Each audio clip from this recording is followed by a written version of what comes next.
Hello friends, હું ઉષા સંઘવી. અમારા હેલોવીટી કિચનમાં તમારું ખૂબ ખૂબ સ્વાગત છે. આજે આપણે સરસ મજાની મગની દાળની ખસ્તા મઠડી બનાવવાના છીએ. એક વાટકી એટલે 50 ગ્રામ મેં મગની દાળ લીધી હતી. 4-5 કલાક મેં પલાળી દીધી એટલે ફૂલીને આટલી બધી ડબલ થઈ ગઈ છે. હવે એમાં હવે વાટી લઈએ.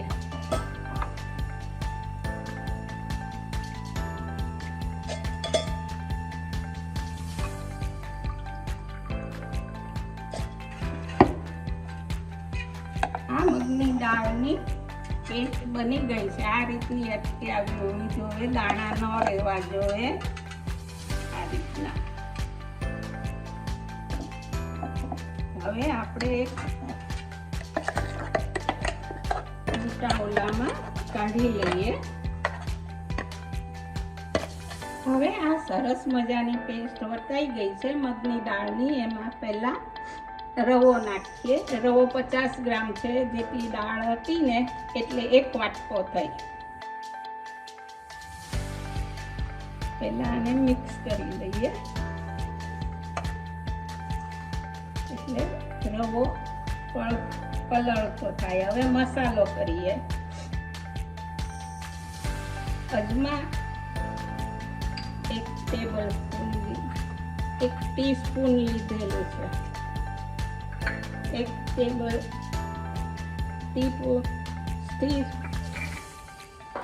ટીસ્પૂન મરી લીધા છે. 1 ટેબલસ્પૂન જીરું વાટેલું લીધું છે શેકીને.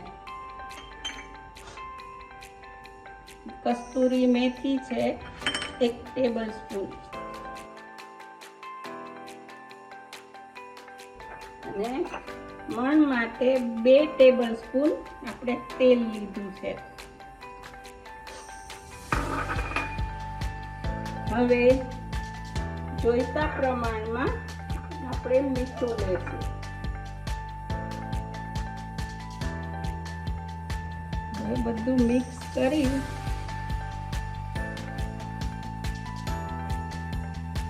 અને મેં ઘઉંનો લોટ લીધો છે. તમે મેંદો લઈ શકો છો. જોઈતા પ્રમાણમાં લોટ નાખતા જવાનો ને લોટ બાંધતા જવાનો.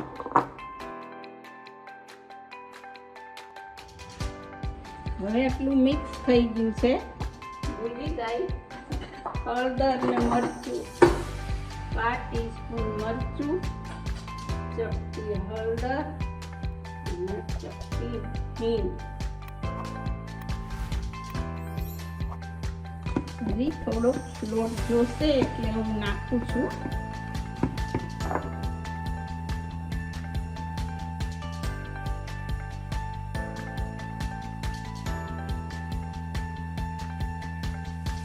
થોડો જોશે.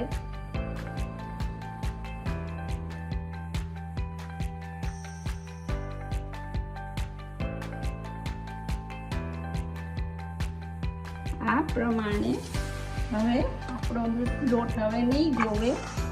હવે સરસ રીતે મિક્સ કરી ને 10 મિનિટ રહેવા દેવાનો છે એટલે બધો મસાલો એક સરખો મિક્સ થઈ જાય.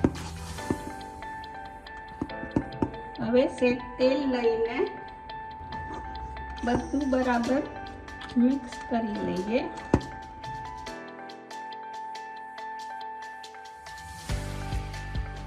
લોટની કન્સિસ્ટન્સી, લોટ આટલો કઠણ હોવો જોઈએ કે આપણે વણી શકીએ આવી રીતનો. હવે 10 મિનિટ રહેવા દેવાનું છે. હવે આપણો સરસ મજાનો લોટ થઈ ગયો છે. જો સરસ પૂરો આવી ગયો છે. હવે સરસ પલળી ગયો છે. હવે આપણે એની ઉપર લગાડવા માટે ઘઉંના લોટનો સાજો બનાવીએ છીએ. એમાં ઘીથી હું બનાવું છું. તમે તેલથી પણ બનાવી શકો છો.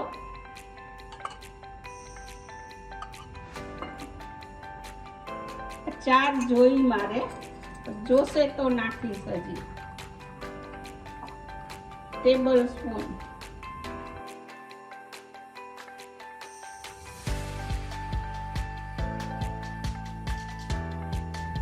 ટોટલ મારે 5 ગઈ છે.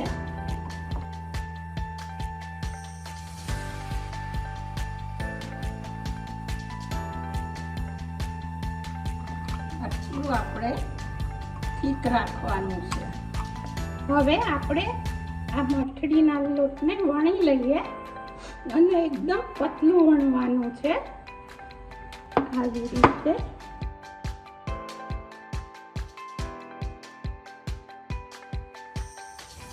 હવે આની ઉપર આપણું આટલી રીતનું પતલું હોવું જોઈએ. હવે આની ઉપર સાજો લગાડી દઈએ.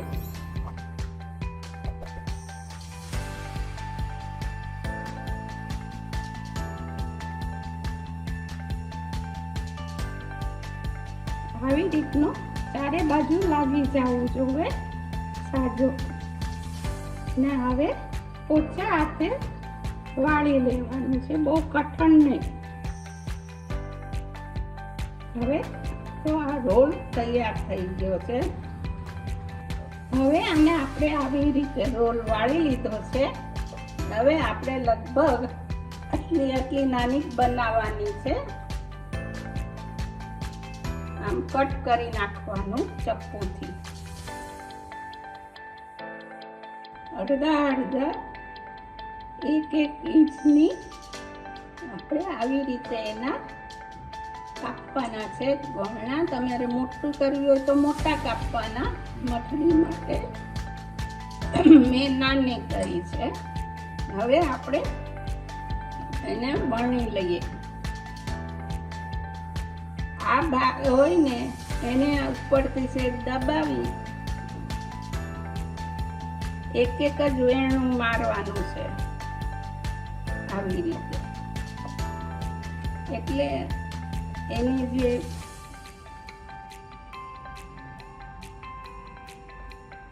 આ દેખાય ને એ બરાબર સરસ ફૂલીને એક પડ છૂટું થાય.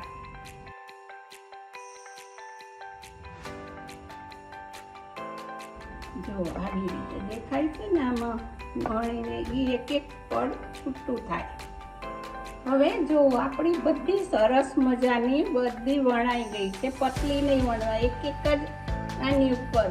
અને આ તેલ મારું થઈ ગયું છે તો આપણે એમાં નાખી દઈશું તળવા. હવે આપણી આ જો તળાઈ જવા આવી છે. મીડિયમ તાપે તળવાની, અને બહુ ફાસ્ટ તાપે નહીં, એટલે ફરસી થાય. હવે હમણાં થઈ જશે. હવે તમારે આ રીતે જ રાખવાનું. હવે જો કે આપણી બ્રાઉની સરસ મજાની તળાઈ ગઈ છે. હવે આપણે કાઢી લેશું.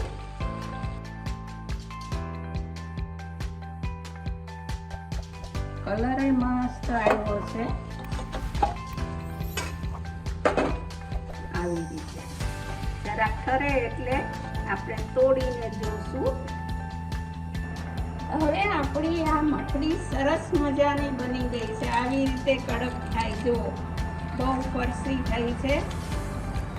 આમ ને બહુ મીડિયમ તાપે તળવાનું.